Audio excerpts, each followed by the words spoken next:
Yeah. So let's just go over the Knicks roster one more time, but this time who is expendable. So players that we talked about, Moutier could be gone and that'd be fine. Hazonia could be gone and that'd be fine. We didn't mention Trey Burke. Yeah, I like Trey, but I don't think he's essential. And I'd rather have right now I'd rather have guys like Frank Trier, Damian Dotson, but Burke could still be on there for the right price. You know, it's not limited to 10. It's like 12, I think, right? I think you get 12 full timers and two two-way contracts. Yeah, so Burke would probably have to stay on the 12. I don't think he'd be a two-way because I think another team would go for him to be one of their bench guys. Then you've also got Courtney Lee, Ron Baker. Lee gone. Baker I'd like to keep. Luke Cornett. I'd like to keep Luke. He I think has a ton of potential. Really solid 3-and-D guy. And you know, if he can gel with the right, you know, you could that's again, I want to see Fizz tinkering with him in, you know, him on the bench, him with the starters, and see who he works with. You know, he could really easily be a guy that you just, you know, is always ready at the 3-point line, but also can do other things. You know, his defense is really impressive. So unlike what was his name on the Knicks when the Knicks made Steve the playoff Novak. Huh? Steve Novak. Yeah, unlike I was just going to say he reminds me of him.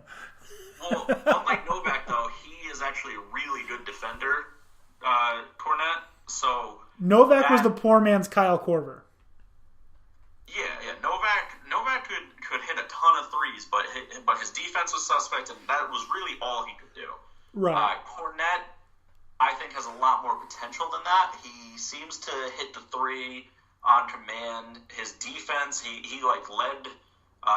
He I think created a new record for his school in blocks.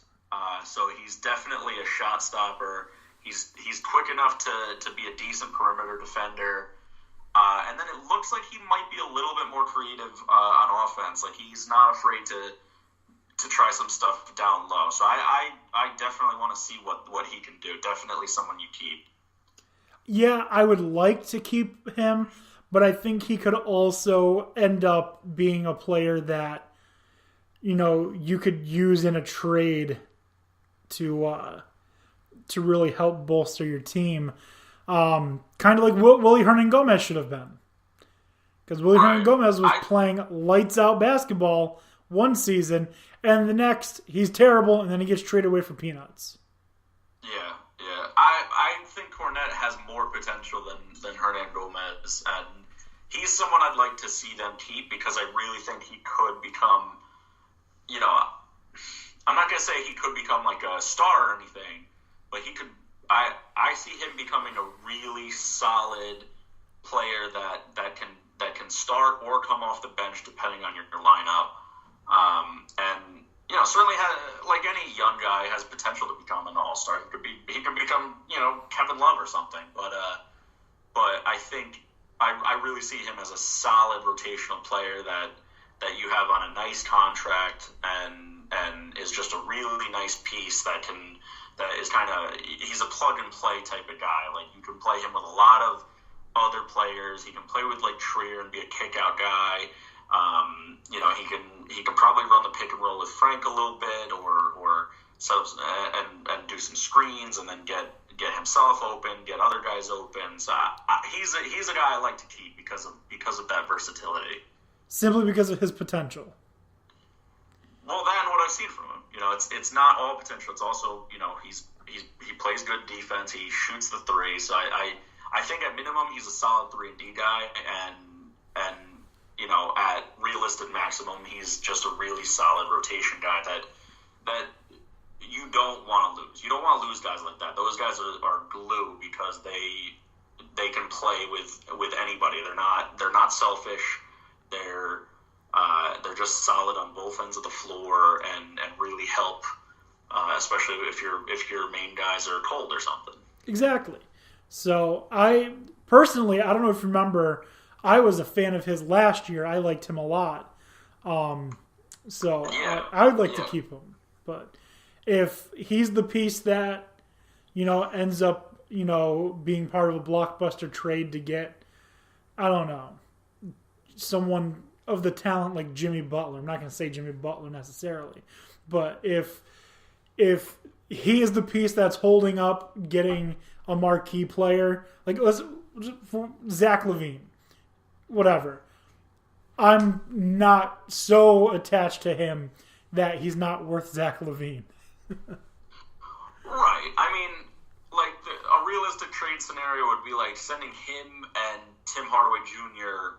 to a team for a really nice guy back or something like that.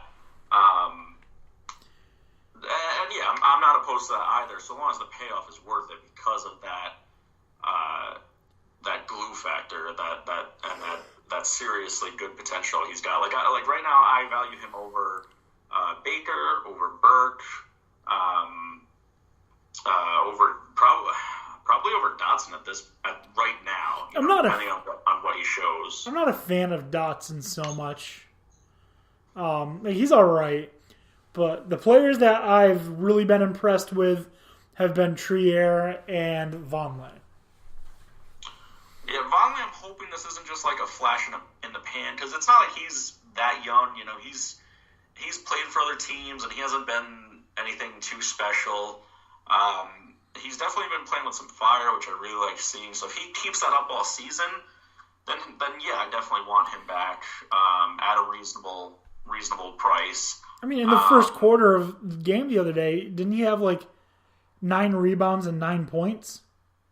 Yeah, for a smaller guy, he's a good rebounder. He's very solidly built.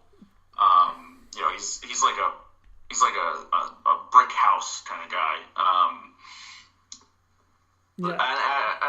I definitely like what I'm seeing from him so far. But on other teams, he's been good at times and terrible at other times. So I'm cautiously optimistic with him. I get that. As I'm yawning, I completely understand.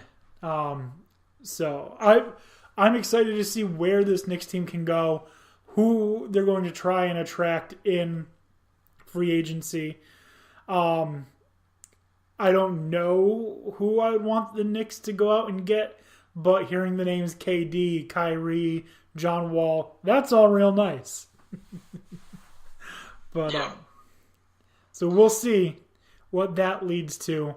But the Knicks right now, they've just been pretty disappointing. You know what else is disappointing? The fact that I didn't get to tell you why Baker Mayfield's going to be the MVP. Oh, man. All right. So I'll save my Baker Mayfield for when Tony can yell at me. But I do want to point out the name of this episode is I Woke Up Feeling Dangerous. Which is what Baker Mayfield said to the press about the way he played. I woke up feeling dangerous. Yeah. Which is great. Before that last game, and he looked dangerous. Him and Chubb, man. The Browns are turning around. Yeah. Love it. I mean, it's good for the league. It is. And anything bad that I've said about Baker Mayfield in the past, like, I totally regret. This guy has it. Yeah.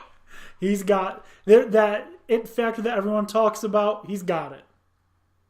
Yeah. So, good for him. Bad for anyone who has to play against him. So, Dan O'Shea, it is 9:30.